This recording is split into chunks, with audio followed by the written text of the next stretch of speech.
할렐루야. 우리 좌우 옆분과 인사 한번 나눕니다. 사랑합니다. 축복합니다. 인사합니다. 그 지난주에 이제 셈의 아들, 둘째 아들에 대해서 생각을 했죠. 셈에는 그 셈은 누구의 아들이죠? 노아에게는 세 아들이 있었는데 세 아들 중에서 첫째 아들은 셈, 그다음에 둘째 아들은 하미오함, 그다음에 세 번째 아들은 야벳이 이제 삼형제가 있었어요. 그리고 그 첫째 아들 셈이 또 이제 장가를 들었을 거 아니에요. 그 장가를 들어서 이제 아들 5을 낳았어. 그래서 5을 낳는데 여러분 알다시피 그 5 중에 첫 번째 아들은 엘람, 그다음에 두 번째는 아수르, 그다음에 세 번째로 오늘은 아르박삿, 그다음에 네 번째는 룻, 5번째는 아람. 이 5 형제가 있는데 지난주까지는 5 형제 중에서 누구까지 아수르에 대한 말씀을 전했다면 이제 그 구속사 족보상으로 볼 때는 셈, 노아, 그다음에 셈, 그다음에 이어져서 누구를 하나님이 구속사의 주인공으로 삼았냐면 5명의 형제 중에서 세 번째 아들인 아르박삿, 오늘 함께 말씀을 들을 아르박삿에게 그 믿음의 계보가 이어지는 말씀으로 이루어지고 있음을 보게 됩니다. 여러분, 이 아르박삿이라고 하는 사람은 셈이 몇 세에 낳냐면 100세에 낳습니다. 100세에 아르박삿을 낳았고 홍수가 난 이후에 딱 2년 만에 낳았습니다. 그러니까 아담으로부터 그 아르박삿을 낳을 때까지는 1658년도 그 정도의 나이 때에 그 정도 그 시기에 바로 아르박삿이 탄생을 했다라는 것을 보게 되는데요. 여러분 알다시피 노아에게는 아까도 말씀드렸습니다마는 3명의 아들들이 있었다라고 그랬죠. 그 첫 번째 아들이 셈인데 이 셈은 이 세상의 죄로 말미암아 하나님이 내리신 이 홍수의 대심판에 직접 두 눈으로 목도한 사람이죠. 그러니까 성수를 시작하기 전부터 하나님이 경고하신과 그다음에 홍수가 일어났을 때 그 방주 안에서 그 안에서 어떤 생활을 한 그 경험을 가지고 있었고, 그다음에 그리고 또 8명의 식구들 중에 다 경험했지만 그 중에 이제 그 홍수 사건 이후에 하나님이 어떤 분이라는 것을 그가 이제 점점 알아가는 그런 상황이 있었다는 것을 보게 되는데, 그래서 여러분 알다시피 노아가 방주에 나와서 하나님 앞에 제단을 쌓고 난 다음에 하나님이 최초 인간 아담에게 주셨던 말씀, 생육하고 번성하고 충만하고 정복하고 다스리라 라고 하는 말씀을 바로 이은 제 축복의 말씀을 똑같은 말씀을 노아에게도 줬다는 거죠. 그 노아 이전에는 인류가 다 죽었죠. 그다음에 노아 이후에는 8명의 식구들이 함께 이제 새롭게 제2의 창조의 세계 속에 새롭게 출발하는 가운데 있을 때, 그때 하나님이 아담에게 주셨던 말씀처럼 노아에게도, 그다음에 노아의 8 식구에게도 동일하게 말씀하셨다는 거예요. 이게 창세기 9장 1절에 나오는 말씀이죠. 창세기 9장 1절에 보니까 한번 보겠습니다. 하나님이 노아와 그의 누구에게 아들들에게 복을 주시며 그들에게 이르시되 생육하고 번성하고 땅에 충만하라 라는 말씀을 하셨다라고 하는 거죠. 그래서 이 셈은 대홍수 심판을 실제로 겪으면서 바로 이 꽉 막힌 그 방주 안에서 40조 40야 동안에 이 고달픈 생활을 잘 통과하고 난 다음에 하나님의 제일주의 신앙으로 바로 이 사람은 믿음으로 그 안에 성장했다는 것을 보게 됩니다. 하나님이 이 심판하셨을 때 우리가 믿음으로 우리 아버지가 방주를 준비했는데 정말 하나님의 말씀은 정말 사실이구나, 그걸 알았을 거 아니에요. 그렇지 않습니까? 그 아버지로부터 방주를 줬을 때, 그 아버지가 방주를 줬을 때 그거를 다 목격을 했잖아요. 그리고 그 방주 안에 들어갔을 때 그가 바로 뭡니까? 홍수 사건을 직접적으로 경험한 사람 아니겠습니까? 그러니까 그 안에서 방주 생활의 그 밀폐된 공간 안에서 40주 40야 동안에 바로 뭐냐면 그가 하나님이 약속하시고 말씀하셨던 말씀대로 심판을 예고했을 때 심판이 임했고, 그 하나님은 한 번 언약하시면 그 언약하신 하나님이 끝까지 지키시는 분이라는 것을 이 방주 안에서 그는 느끼고 경험을 하게 된다라고 하는 것을 보게 됩니다. 그러면서 그 믿음이 성숙한 믿음으로, 하나님을 바라보는 믿음으로 안에 성장했던 것을 엿볼 수가 있다라고 하는 것이죠. 자, 셈의 성숙한 믿음을 그 어디서 또 발견할 수 있겠냐면, 자, 홍수가 끝났어요. 홍수가 끝나서 얼마 되지 않아 가지고 이 노아가 이제 농사를 졌죠. 농사를 졌는데 풍년이 왔어요. 풍년이 왔을 때 어떻게 포도를 땄는데 어떻게 이제 물을 어떻게 다 담궜는데 그냥 음료수인 줄 알고 마셨는데, 그런데 이제 취했는데, 그리고 잠잤는데 그냥 자기가 옷을 벗었는지도 모르고 그냥 나체로, 그냥 팔자로, 그냥 대자로 누워가지고 있었다라고 하는 거예요. 자, 이런 가운데 있었을 때 이제 함이 그 현장을 목격을 한 거죠. 함은 노아의 몇째 아들이에요? 둘째 아들이죠. 둘째는 조심해야 돼. 그래서 둘째 아들이에요. 둘째 아들이에요. 이 둘째 아들이 그 아버지의 하체를 보고 뭐냐면 그가 밖에 나가가지고 속된 말로 나팔을 불었다, 그런 얘기예요. 나팔. 누구에게 나팔을 불었을까? 자기 형제들에게 나팔을 불렀었겠죠. 그래서 바로 이제 몹쓸 소문을 퍼뜨린 거예요. 그래서 여러분 봅시다. 창세기 9장 22절을 보면 나오죠. 창세기 9장 22절. 가나안의 아버지 함이 그의 아버지의 하체를 보고 밖으로 나가서 그의 두 형제에게 뭐예요? 알리메라는데, 여기서 알리메라고 하는 것은 나가드라는 말이에요. 히브리어로 나가드라는 이 말은 바로 뭐냐면 해설하다, 그런 얘기예요. 그냥 실례로 그런 거예요. 아버지 이제 이렇게 본 거야. 이렇게 딱 봤는데 어머나 자세히 본 거야. 자세히 보가지고 자세히 그 대자로 누운 아버지의 그 허물을 자세히 보고 가서 바로 뭐냐면 누구에게 알렸다라는 거죠? 자기 두 형에게 알렸는데, 알리메라고 하는 것은 바로 뭐냐면 해설하다. 이것은 한마디로 생중계했다는 거예요. 라이브 생중계. 설명을 자세하게 아주 아버지의 허물을 마치 실시간으로 생중계 설명하듯이 그렇게 과장되고 포장해서 형에게 동생에게 얘기했다는 얘기죠. 이게 알리메라는 의미를 가지고 있어요. 여러분 말 조심해야 돼요. 그 상대방의 허물이 있잖아요.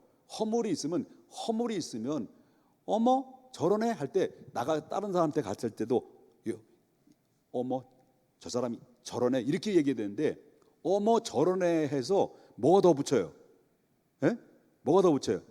아니 글쎄 누웠는데 옷을 다 하나도 안 입고 그냥 누워서 있는데 코를 골더라. 그리고 침을 흘리더라. 여기에 덧붙여가지고 이렇게 실시간으로 이게 바로 뭐냐 생중계를 했다라고 하는 거죠. 이게 바로 함이 행했던 행위예요.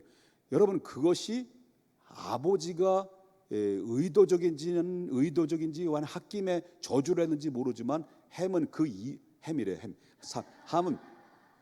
함은 그때부터 바로 뭐예요? 저주가 임했는 거예요. 그러니까 남의 허물, 사랑은 허다한 허물을 뭐라는 거예요? 덮는다고 그랬어요.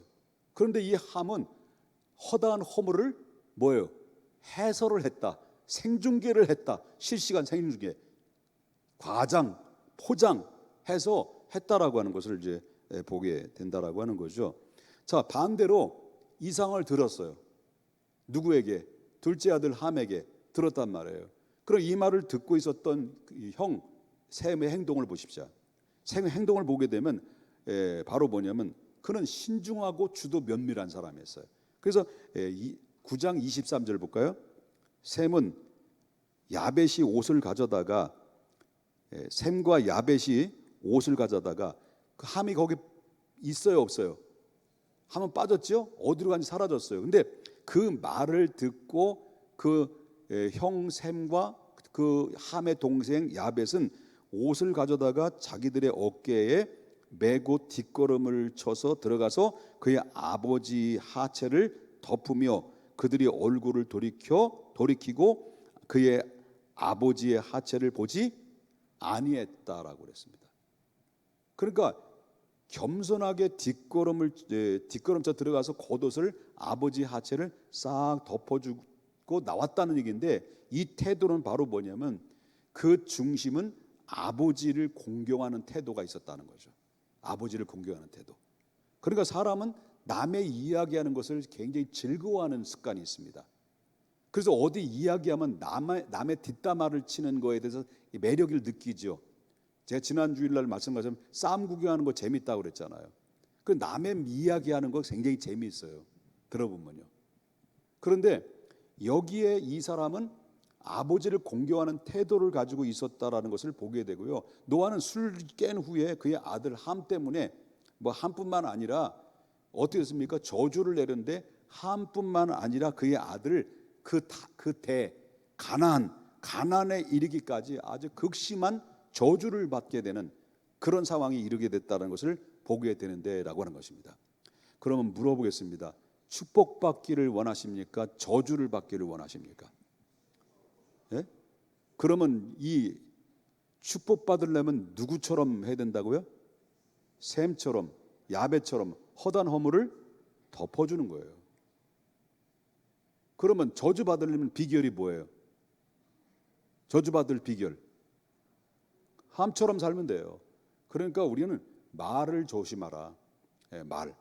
그리고 저도 설교를 하지만은 나름대로 공감이 가게 하기 위해서 설교를 하지만 어떤 분 100명이 들었다면 99명은 다 은혜 받는데 한 사람이 상처를 받을 수 있더라고요. 그러니까 뭐냐면 이 말 한마디 한마디가 바로 축복이 되기도 하고 그것이 복이 아니라 화가 되기도 한다는 것을 이 셈과 함과 야벳을 통해서 얼마든지 발견하게 된다라는 거죠. 옆에 분 인사합시다. 말 조심해. 그래서 여기서 보면 그래서 이 셈은 누구의 어떤 일이 벌어지면 또 이제 넘어갑니다. 그 셈의 그 반면에 함은 저주를 받았단 말이에요. 그 반면에 셈은 뭐냐? 이 셈에게는 셈의 하나님을 찬송하리로다라고 하는 큰 축복을 받으면서 바로 뭐냐면 함의 아들 가나안은 셈의 종이 되고 야벳 자손도 셈의 장막에 와서 거처가 된다. 이거 무슨 말이에요? 둘째 아들의 자식들은 셈의 후손들의 앞으로 종이 되지만은 막내 아들은 셈의 후손들이요. 셈의 도움을 받아서 그 안에 장막을 갖게 공유하면서 축복을 누린다라고 하는 그런 얘기를 하고 있다. 그래서 셈은 노아로부터 신앙의 대를 이어집니다. 계속 신앙의 대를 이어져요. 그래서 이 셈은 이 아르박삿을 통해서 신앙의 영역을 확보하기 시작하는데 그 안에서 하나님 앞에 자식을 낳으면서 하나님, 이 아르박삿이 하나님의 마지막 시대에 하나님의 영역을 펼쳐 나갈 수 있도록 하나님 도와달라고 하는 간절한 소망이 그 안에 담겨 있으면서 아들의 이름을 그렇게 줬다라고 하는 것을 보게 됩니다. 이처럼 하나님의 충만한 은총과 축복을 받은 셈은 셋째 아들 이제 아들을 낳고 아르박삿이라는 이름을 이제 붙였는데, 이 아르박삿이라는 이름의 내용을 보게 되면 영역이다. 영역이 아니라 영역은 뭐냐면 주요한데 뭐가 불이 번쩍하는 영역이 아니고요. 지역 범위를 얘기하면 지역 범위를 얘기하는데, 그래서 이 아들을 통해서 믿음의 영역, 구속사적인 발판을 마련하기를 간절히 바라는 마음으로, 이 셈에 간절히 바라는 마음으로 기대하면서 그 이름을 영역이라는 내용을 담아서 이름을 줬다라고 하는 것입니다. 그런데 그 말씀대로, 그리고 그가 바라고 원하는 대로 바로 뭐냐, 먼저 이 영역이 선택되어지는 그런 가운데 있을 때 이 구속사가 발판이 마련되어지는 그 거점이 이루어지게 되는데, 오랜 세월이 지난 이후에 보니까 바로 이 팔레스타인 지역의 작은 이스라엘이 그 안에 선택이 된 거죠. 그래서 여러분 알다시피 셈, 그다음에 아르박사, 조금 더 지나서 누가 탄생이 되냐면 아브라함. 그죠? 아브라함이 어디에 거주합니까? 가나안 땅이라는 팔레스타인 지역에서, 작은 지역에서 거주하면서, 그다음에 이삭이 거기서 거주하면서 야곱이 거주하다가 흉년 만나가지고 애굽에 가서 거대한 민족이 돼가지고 다시 430년 만에 와서 다시 또 들어온 곳이 어디예요? 이 팔레스타인이라는 가나안 지역이라는 것을 이제 보게 됩니다. 거기에 거점을 교두보로 세웠다라는 거죠. 이게 하나님의 역사시라는 거예요. 선택받은 이스라엘 백성들이, 그래서 그걸 바로 뭐냐면 하나님의 자기 영역 땅이었다라는 것을 보게 될 때, 예수님께서도 이 땅에 오셨을 때 어디로 오냐면 이 아르박사시라는 이 영역이라는 그 영역처럼 하나님 아들 되신 예수님이 이 땅에 오실 때 요한복음 1장 11절에 뭐라고 말합니까? 예수님이 오셨을 때 어디 왔다는 거예요? 예? 경기도에 왔다는 거예요? 강원도에 왔다는 거예요? 팔레스타인 지역에, 거기 아브라함 때부터 팔레스타인 지역이 있잖아요. 팔레스타인 지역이 계속 머물고 있는데, 계속 그 영역 범위를 예수님이 그 교두보로 계속 하나님이 교두보로 세웠다가, 드디어 예수님이 이 땅에 오셨을 때도 바로 하나님의 사람의 몸을 입고 이 땅에 오신 그 땅도 어디라고 했어요? 자기 땅, 자기 땅에 오매 자기 백성이 영접하지 않았다는 게, 예수님이 어디 땅에 왔다는 거예요? 자기 땅. 아멘이죠. 그래서 홍수가 생겨난 이후에 열국에 여러 민족들이 생겼죠. 여러 민족들이 생겼어요. 그래서 홍수 사건 이후에 여러분 알다시피 5명의 아들이 있었잖아요. 셈에, 그다음에 있어요. 엘람, 약간 헷갈리네. 이름 뭐라고? 엘람. 그다음에 아수르, 그다음에 아르박삿, 참, 룻, 그다음에 아람, 기마람 아닙니다. 아람. 이래서 이 뿔뿔이 흩어져서 여러 민족이 형성이 되잖아요. 아수르는 아수르의 제국이 되고, 자, 이런 가운데 있었을 때 여러 민족 중에 하나님이 바로 어떤 나라를 택했습니까? 한 나라를 선택을 해죠. 한 나라를 선택을 해가지고 보배로운 백성으로 인도를 하는데, 그것이 바로 야곱이 변하여 뭘로 바뀌어집니까? 이스라엘이라는 나라가 바뀌어지면 이스라엘 백성들을 여러 민족 중에서 이스라엘을 택하죠.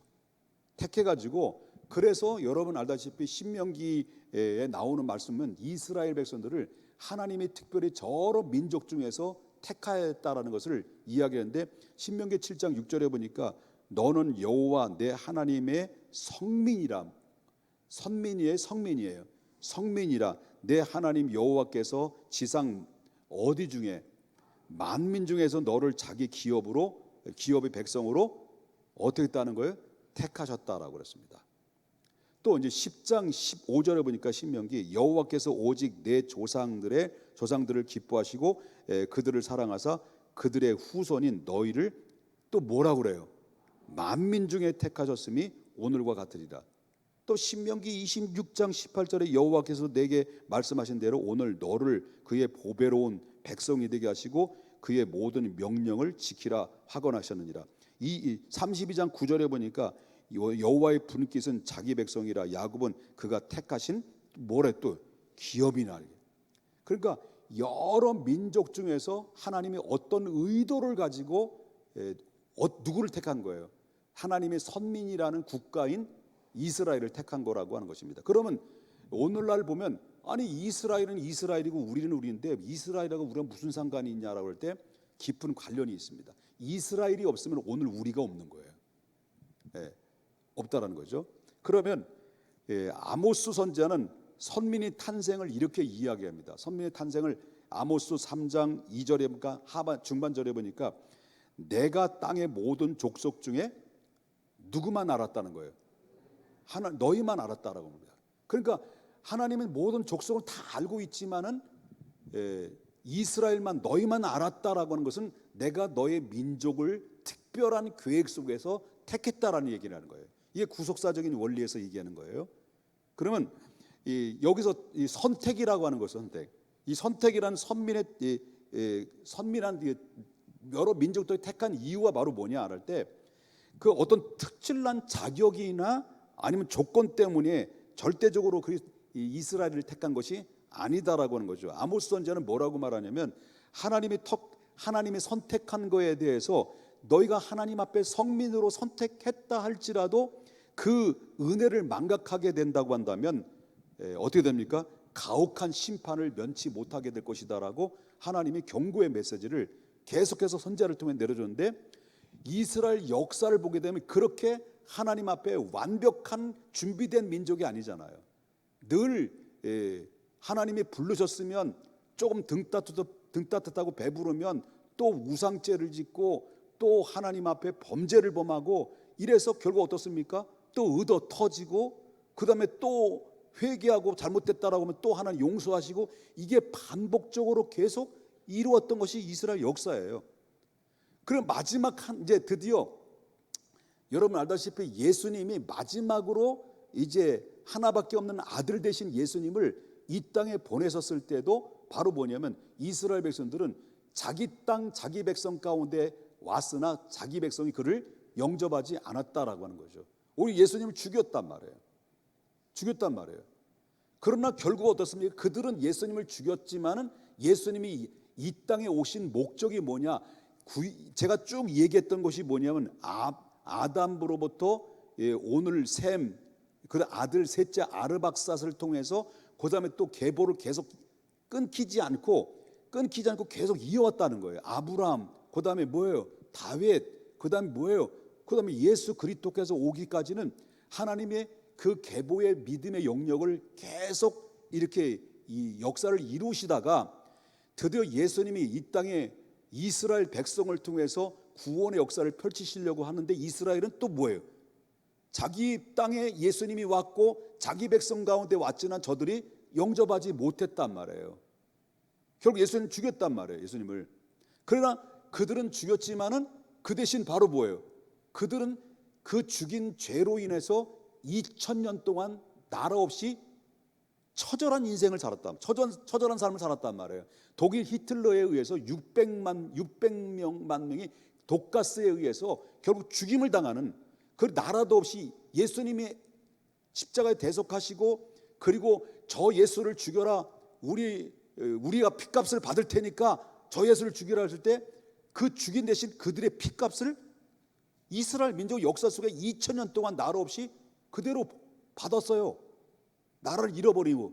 그리고 1480년 우리나라 해방이 1948년도에 미스라엘이 독립됐단 말이에요. 그때까지 2000년 동안 나라 없이 살았단 말이에요. 이해하는 건가 모르겠네. 이해하는 거예요? 내가 어려운 줄 알았더니 아니네. 그래서 예수 그리스도께서 바로 이 계보를 따라서 약속의 자로 오셔서 드디어 하나님이 그 영역, 예수님이 이 땅에 오셔서 자기 영역에서 벗어난 적이 없어요.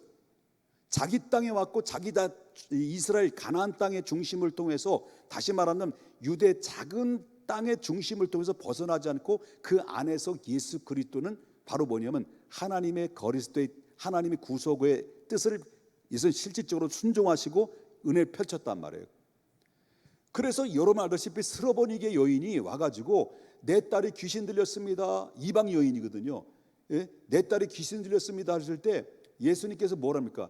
내가 이방인 외에는 내 백성 이외에는 내가 거룩한 것을 개에게 준 적이 없다라고 얘기했단 말이에요. 자기 백성 중심이랬단 말이에요. 그런데 근본적으로 볼 때는 자기 영역에서 벗어나지 않고 영역 속에 오셨는데, 아르박삿이 그게 뭐예요? 영역. 그런데 그 영역이 이제 어떻게 됩니까? 확산되는 거죠. 누굴 통해서? 예수님이 십자가를 통해서. 그래서 자기 땅 자기 백성 가운데 왔으나 그들이 영접하지 아니했으나, 그 다음에 뭐라고 말합니까? 영접하는 자, 곧 그 이름을 믿는 자들에게는 하나님의 자녀가 되는 더 권세를 줬는데, 그 하나님의 자녀가 되는 권세가 그들 이스라엘이 영접하지 않은 대신 고스란히 누가 영접을 하게 됐습니까? 이방인들이 영접하게 되는 거죠. 촛대가 옮겨진 거예요.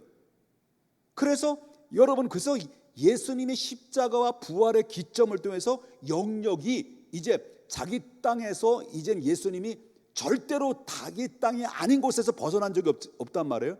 왜냐하면 그 새 생명의 복음의 교두보는 약속한 대로 작은 팔레스타인의 강원도 땅보다도 작은 땅부터 시작이 되는데, 그 작은 땅인 팔레스타인 지역이 바로 아시아, 유럽, 그 다음에 아프리카의 가장 지구상의 중심이에요. 중심에 돼 있어요. 이스라엘 땅이 지금이. 여러분 그거 모르시는가 보다. 그 중심이란 말이에요. 그래서 부활과 동시에 예수님은 어떨 뻔했습니까? 예수님이 제자들에게 뭐라고 말해요? 성령이 임하시면 이제부터는 예루살렘과 유대와 사마리아와 어디까지? 땅끝까지. 이것이 하나님이 창세기 때부터 오랫동안 계보를 계속 믿음의 계보를 이어지다가 예수님 때문에 뻥 터지게 된 거죠, 복음이. 그래서 복음이 확산됨으로 말미암아 이방 나라인 대한민국의 땅까지 이 20살, 21살, 21살, 20살 이 젊은 나이 언더우드, 그 다음에 아펜젤라 이 선교사님이 한국의 조선 땅에 들어와 가지고 복음을 전해서 오늘 이 평택의 자리까지 복음이 들어와서 영역이 확산돼서 오늘 이 땅에 온 거예요. 자, 말씀드리고 정리합니다만은 우리도 마찬가지입니다. 우리의 수많은 5명이 형제가 있다고 해서, 지난주에 말씀드렸죠.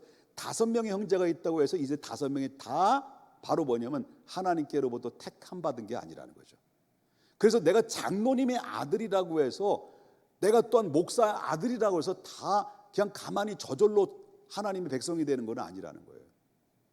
그렇기 때문에 우리가 하나님의 영역 속에서 정말 믿음으로 굳게 잡아서, 하나님, 우리가 기도로 해야 됩니다. 하나님, 믿음의 계보가 이제 내 후손들에게도 계속 이어져서, 그래서 하나님의 영역이 확산됨으로 말미암아 축복이 아브라함의 너는 복의 근원이라고 말한 것처럼 우리도 복의 근원이 되어서 나로 인하여 모든 영역이 복음이 확산되기를 원합니다라고 그 기도를 우리는 해야 된다라고 하는 거예요.